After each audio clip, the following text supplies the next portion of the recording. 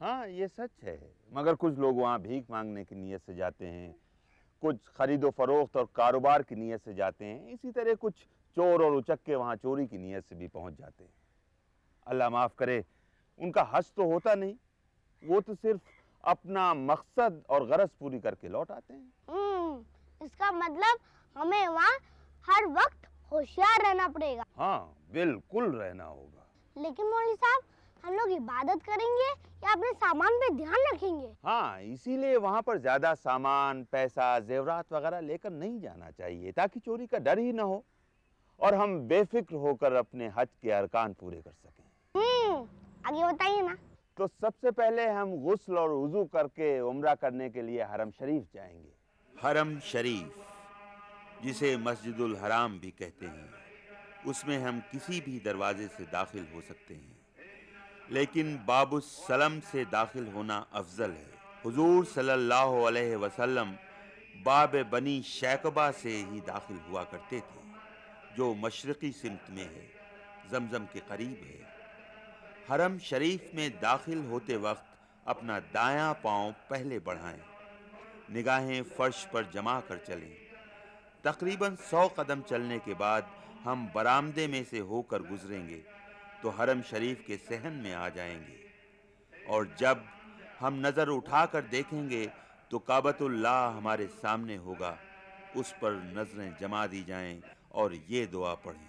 بسم اللہ والصلاة والسلام علیک یا رسول اللہ صلی اللہ تعالی علیہ وسلم، اللہم اغفر لی ذنوبی وافتح لی ابواب رحمتک۔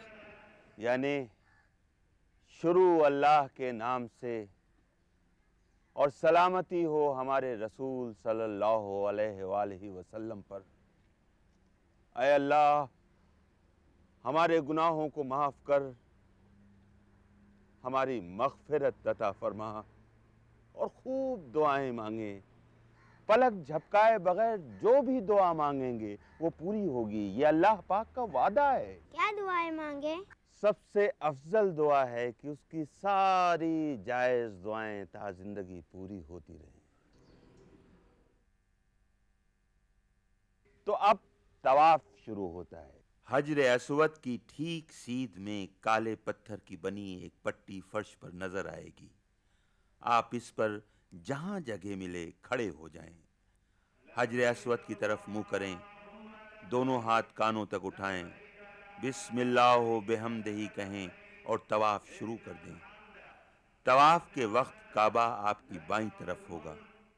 پہلے 3 چکروں میں داہنے شانے سے احرام کو گرا لیں اور تیزی سے اکڑ اکڑ کے چلیں، اس کو استبا کہتے ہیں۔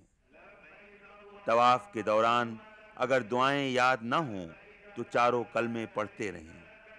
مقام ابراہیم کے پاس سے گزریں تو درود شریف پڑھیں۔ رکن یمنی سے حجر اسود کے بیچ یہ دعا پڑھتے رہیں، ربنا آتنا فی الدنیا حسنۃ وفی الآخرۃ حسنۃ وقنا عذاب النار۔ یعنی اے اللہ، تو مجھے اس دنیا میں بھی بھلائی دے اور آخرت میں بھی مجھے دوزخ کی آگ سے بچا۔ مولوی صاحب، یہ دعا تو ہمیں بھی یاد ہے، ہر نماز کے بعد ہم یہی دعا پڑھتے ہیں۔ شاباش بیٹے، شاباش۔ ہمارے رسول پاک صلی اللہ علیہ وسلم نے بھی یہ دعا کثرت سے پڑھی ہے۔ تو اس طرح ہم حجر اسود تک پہنچ جائیں گے بچوں، اور ایک چکر پورا ہو جائے گا۔ اسی طرح ہر چکر میں ہم حجر اسود کو بوسہ دیں گے اور رکن یمنی کو چھو کر 7 چکر پورے کریں گے۔ مولوی صاحب اگر یہ دعا بھی یاد نہ کر سکے تو؟ بیٹے اتنا یاد کرنا تو ضروری ہے، لیکن پھر بھی اگر یاد نہ ہو تو سبحان اللہ والحمدللہ واللہ اکبر کا دور ہی کافی ہوگا۔ اور اپنے دل میں یا اپنی زبان سے جو بھی دعا مانگنا چاہیں مانگتے رہیں۔ اگر طواف کے دوران فرض نماز کا وقت ہو جائے تو طواف روک کر پہلے نماز ادا کریں، بعد میں جہاں سے طواف چھوڑا تھا آگے پورا کریں۔ طواف پورا ہو جانے پر ہم پر طواف کی 2 رکعت نماز واجب ہو گئی۔ یہ 2 رکعت نفل ہم مقام ابراہیم میں آ کر ادا کریں تو بہتر ہے۔ اگر جگہ نہ ملے تو حرم شریف کے صحن میں کہیں بھی پڑھی جا سکتی ہے۔ اس نماز کے بعد ہی طواف مکمل ہوتا ہے۔ ہاں، ایک بات کا دھیان رہے، اس دوران ہمیشہ حالت وضو میں ہی رہیں۔ اب ہم مقام ابراہیم میں دعا مانگیں جو ضرور پوری ہوتی ہے۔ مولوی صاحب، یہ مقام ابراہیم کیا ہوتا ہے؟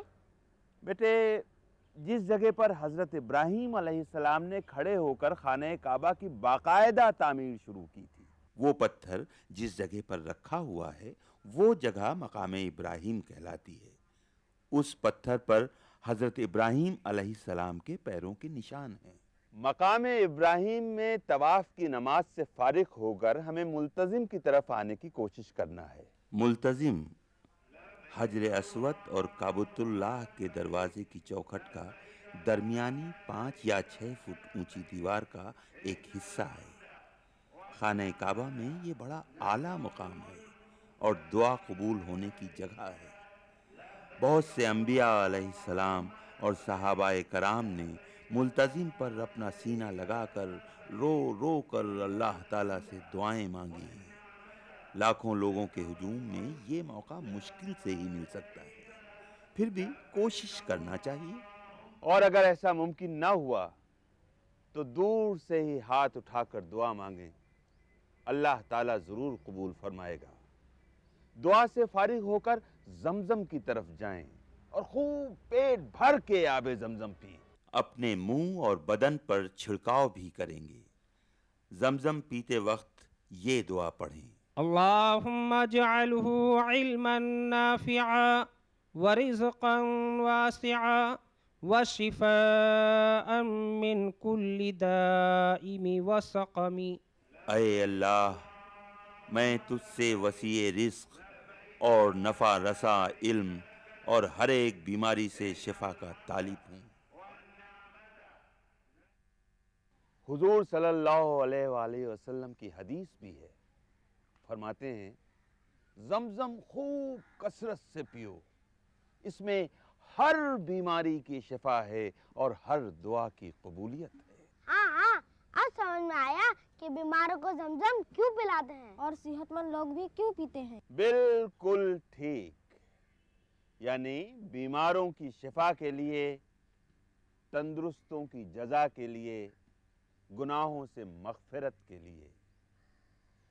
جب کوئی آدمی موت کے قریب ہوتا ہے تو بھی موت کی تکلیف کم کرنے اور مغفرت کے لیے اس کے منہ میں زمزم ڈالتے ہیں۔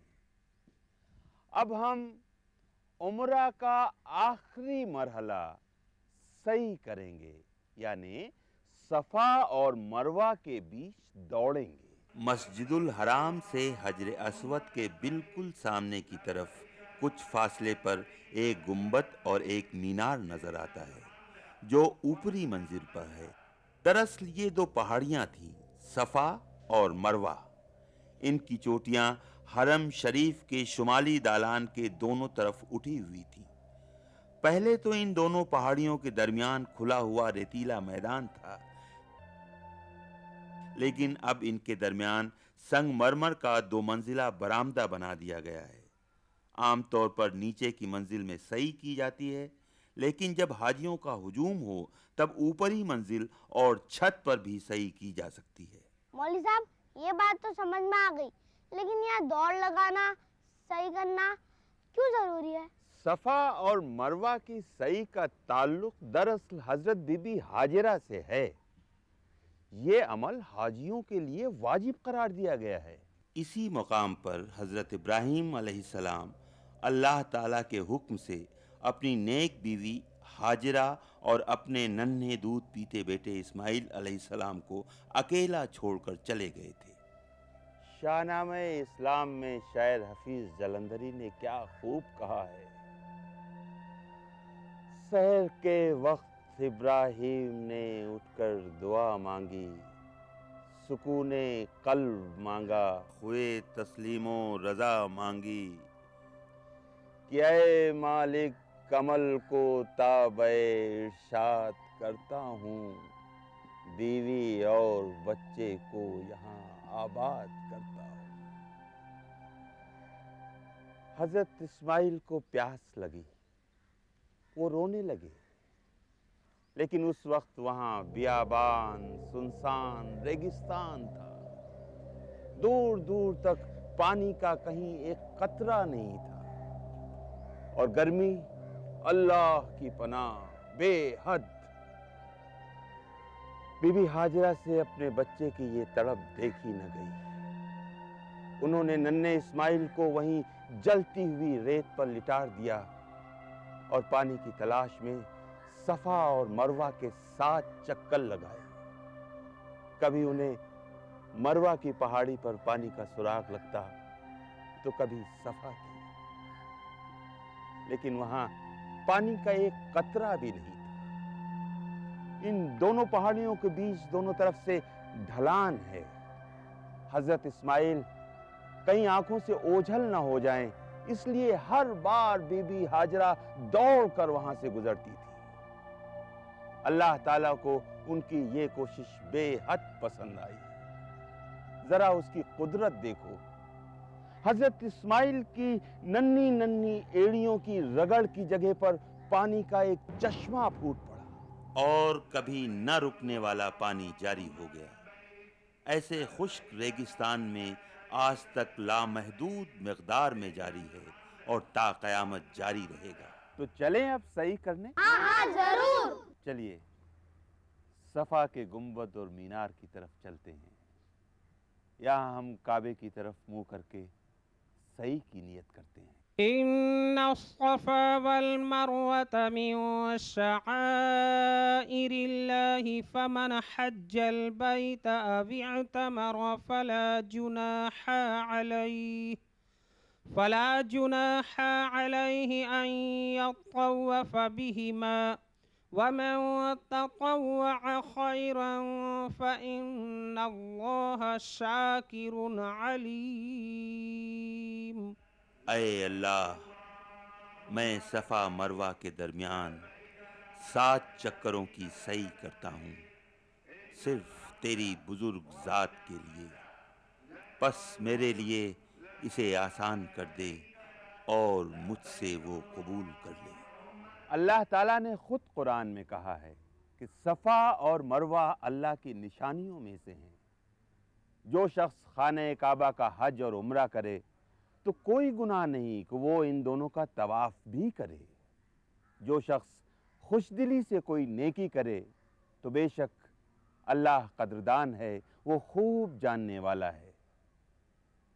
اب آپ کا پہلا چکر شروع ہوگا، دعا پڑھتے ہوئے مروہ کی طرف چلیں گے۔ صفا اور مروہ کے بیچ میں آپ کو 2 ہری بتیاں الگ الگ جگہ لگی دکھائی دیں گی، جن کے درمیان کچھ فاصلہ ہے۔ ان 2 بتیوں کے بیچ صرف مرد حاجیوں کو دوڑ کر چلنے کا حکم ہے۔ صفا اور مروہ کے چکروں کے بارے میں ایک بات اچھی طرح ذہن نشین کر لیں کہ صفا سے مروہ تک جانے کو ایک چکر کہتے ہیں، اور پھر مروہ سے صفا تک آئیں تو دوسرا چکر۔ اس طرح 7واں چکر مروہ پر ختم ہوگا۔ اس کے بعد آپ سر منڈوا لیں گے یا بال تراش کر چھوٹے کروا لیں گے۔ عورتوں کے لیے انگلی کے صرف 1 پور کے برابر بال کٹوانے کی اجازت ہے۔ اب عمرہ مکمل ہو گیا، اپنا احرام آپ اتار سکتے ہیں اور اس کی پابندیوں سے فارغ ہو سکتے ہیں۔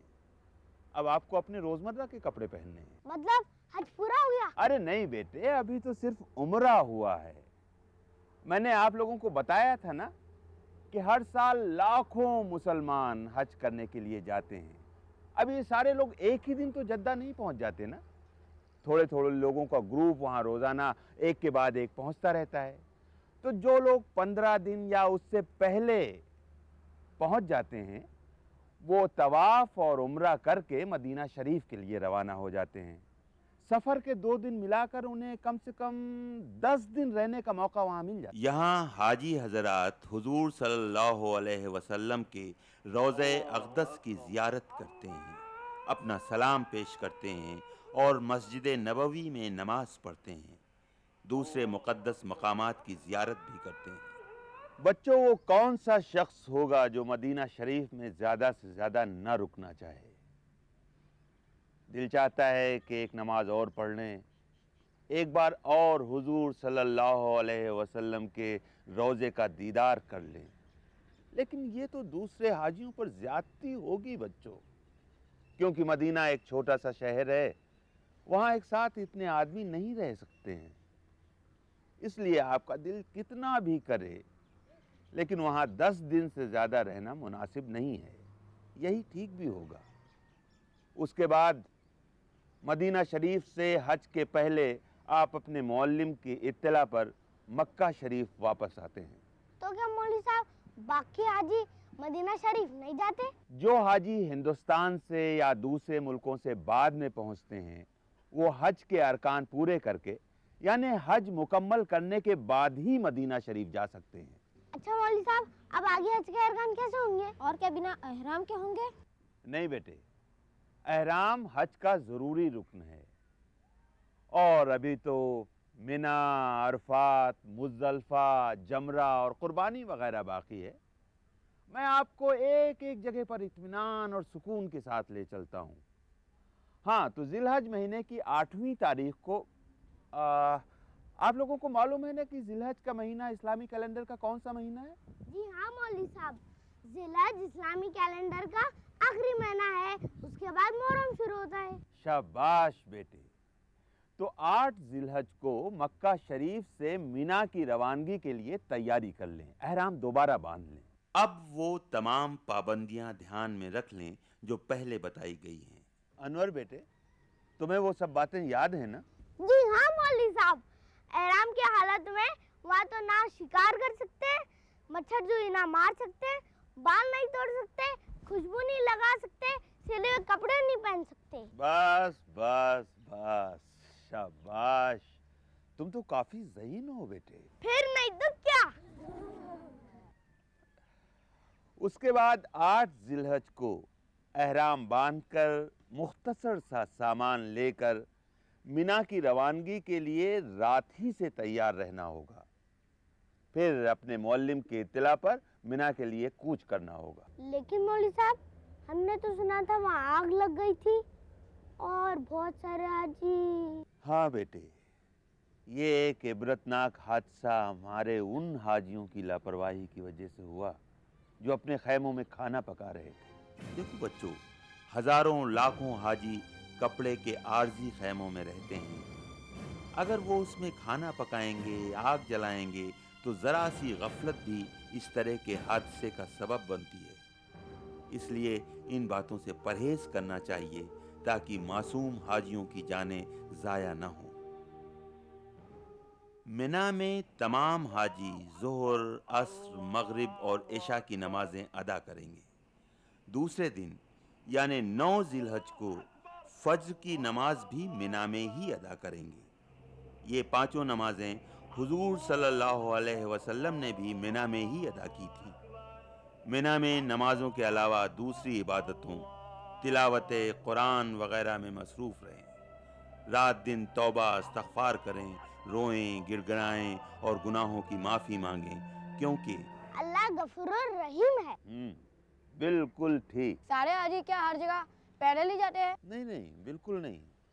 اس کا انتظام معلم کرتا ہے، بس کا انتظام ہوتا ہے۔ دیکھو بچوں، حج کرتے وقت ویسے حاجی اپنی مرضی سے کہیں نہیں آ جا سکتا، اسے تو اپنے معلم کے کہنے پر چلنا ہے۔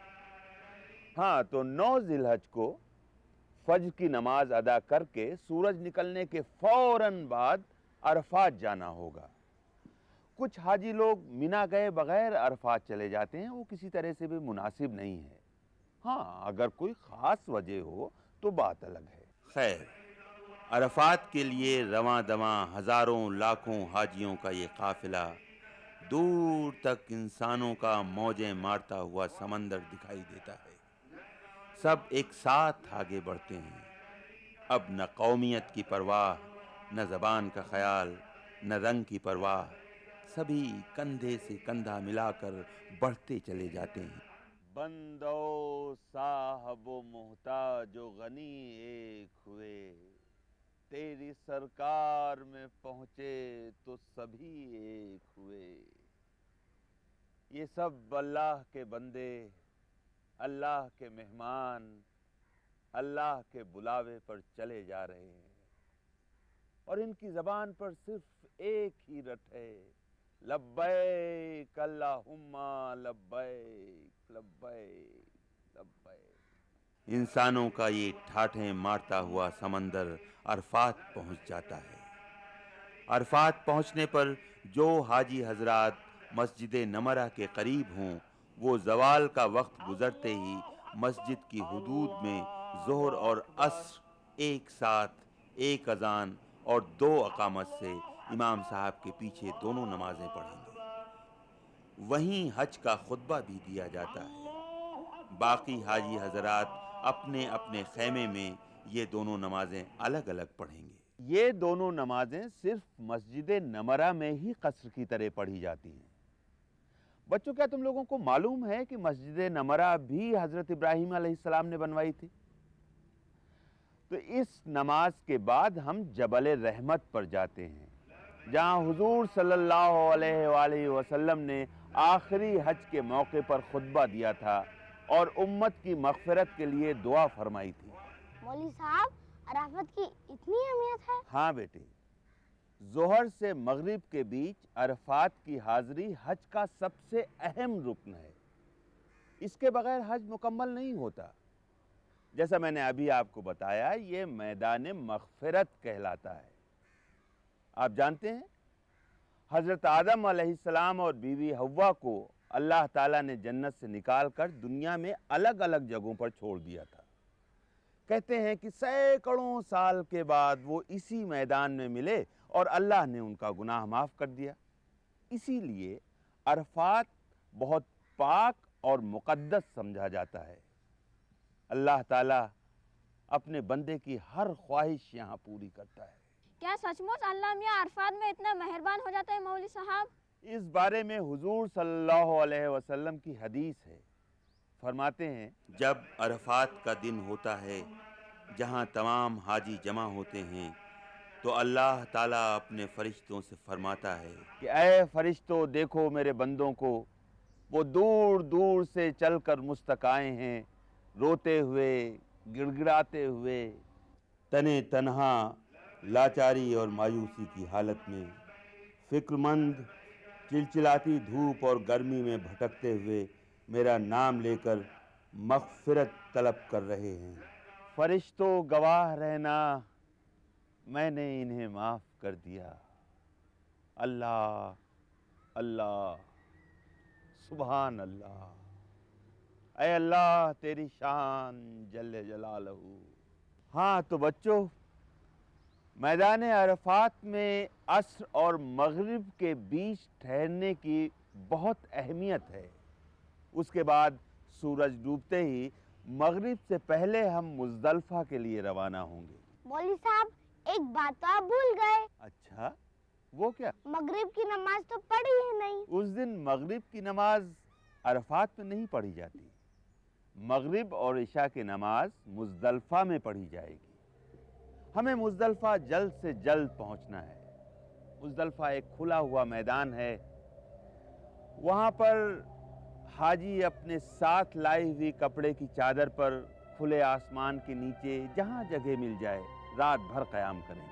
مزدلفہ میں ساری رات جاگنا افضل ہے، اور یہاں بھی ساری رات عبادت، درود اور تلبیہ میں گزارنا چاہیے۔ نماز پڑھنے کے بعد رات ہی میں اسی میدان سے 50، 60 یا 70 کنکریاں شیطان کو مارنے کے لیے جمع کر لیں۔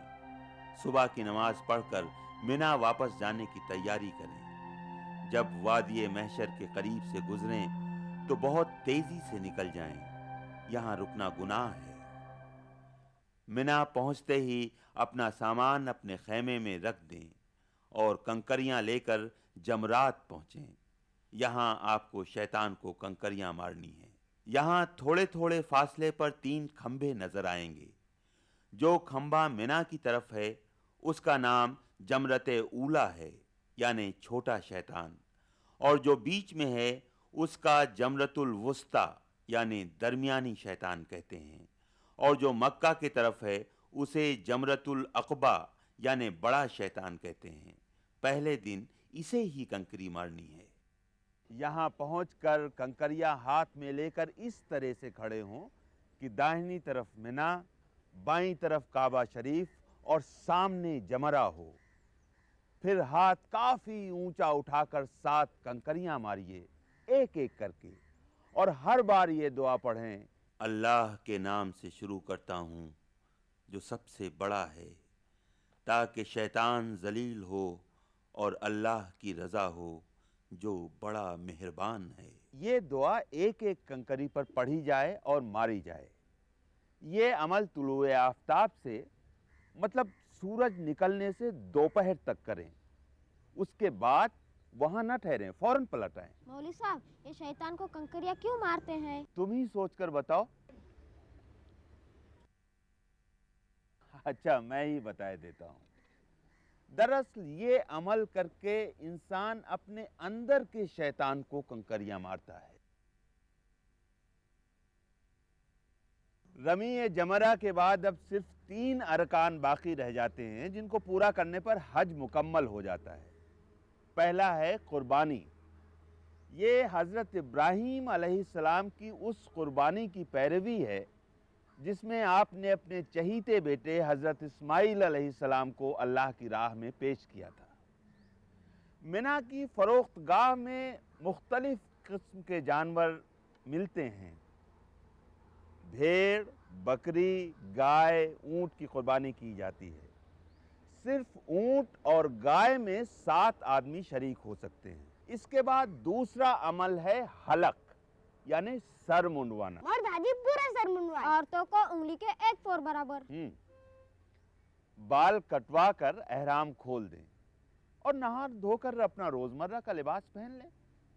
اس کے بعد آپ کو مکہ شریف طواف زیارت کے لیے جانا ہے۔ یہ حج کا تیسرا اور آخری رکن ہے۔ بس اب حج مکمل ہو گیا۔ طواف زیارت 10 ذی الحج اور 12 ذی الحج تک ہو جانا چاہیے۔ یہ طواف معاف نہیں ہے اور نہ ہی اس کا کوئی بدل دے کر ادا ہوگا۔ طواف زیارت ختم ہوتے ہی ساری پابندیاں بھی ختم ہو جاتی ہیں۔ احرام کے پہلے جو کچھ بھی آپ پر حلال تھا وہ سب دوبارہ حلال ہوگا۔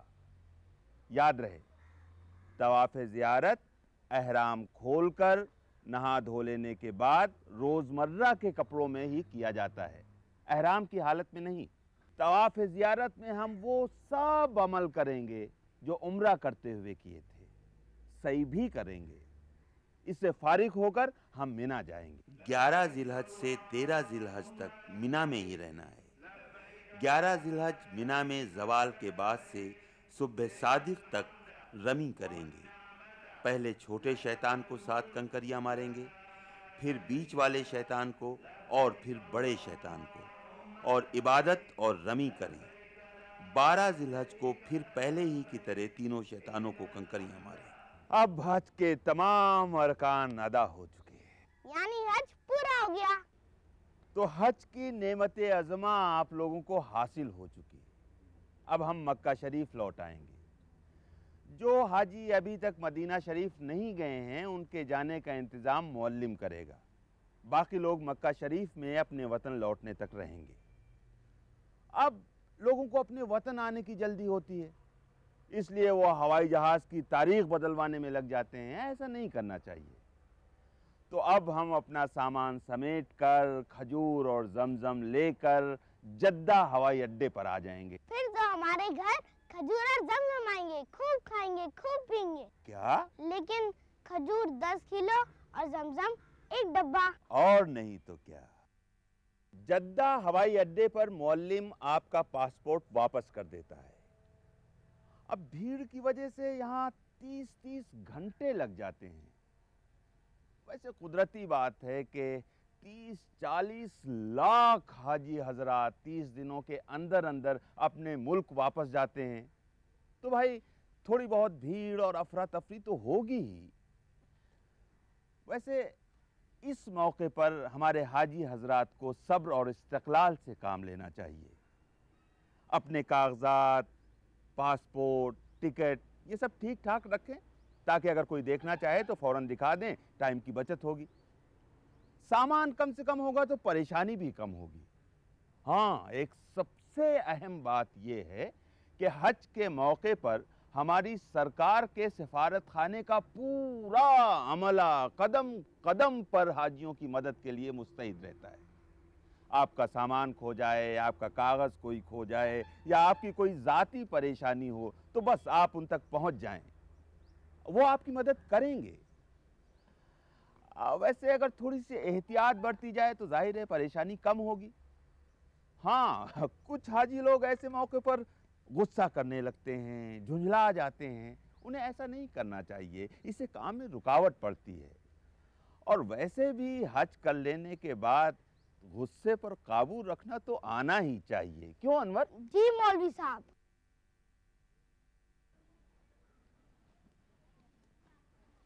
بہت بہت شکریہ مولوی صاحب، مجھے حج کی ساری باتیں معلوم ہو گئی. اب میں بھی حج کرنے جاؤں گا. آمین ثم آمین. بیٹا اللہ تعالیٰ تمہاری اور ہر مسلمان کی یہ تمنا پوری کرے. مولوی صاحب آپ نے حج کب کیا؟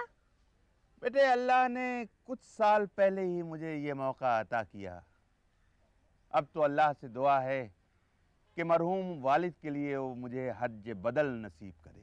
مولوی صاحب یہ حج بدل کیا ہوتا ہے؟ بیٹے اگر کوئی صاحب حیثیت کسی مجبوری کی وجہ سے حج کو نہ جا سکے، بہت سخت بیمار ہو، انتقال کر گیا ہو، تو اس کے بدلے کسی دوسرے ایسے آدمی کو حج کے لیے بھیج دیا جاتا ہے جو پہلے سے حج کر آیا ہو. اسی کو حج بدل کہتے ہیں. اس میں بھیجنے والے کو حج کا پورا ثواب ملتا ہے. اچھا مولوی صاحب، جب میں بڑا ہو جاؤں گا اور خوب روپے کماؤں گا تو میں سب سے پہلے آپ کو حج بدل کرواؤں گا. ارے واہ، جیتے رہیے. ابو، میرے ابو آ گئے. میرے ابو السلام آ گئے. علیکم مولوی صاحب. وعلیکم السلام ورحمۃ اللہ وبرکاتہ. ارے بھائی صاحب، ابھی انور نے بتایا کہ آپ بھی حج کے لیے تشریف لیے جا رہے ہیں. جی ہاں مولوی صاحب. مولوی صاحب یہ سب آپ کی دعاؤں کا طفیل ہے جو مجھے حج کرنے کا موقع ملا ہے. آپ بڑے خوش نصیب ہیں بھائی جو اللہ نے آپ کو یہ موقع عطا کیا. پروردگار آپ پر حج کی منزلیں آسان کرے. میں ابھی ان بچوں کو یہی بتا رہا تھا کہ حج کیسے کیا جاتا ہے. میں وہاں کھڑا سب کچھ سن رہا تھا. آپ سے ایک درخواست ہے بھائی، وہاں جا کر دعا کیجیے گا کہ پروردگار مجھے حج بدل نصیب کرے. اور جب روضہ اقدس پر پہنچے تو وہاں میرا سلام ضرور پیش کریں.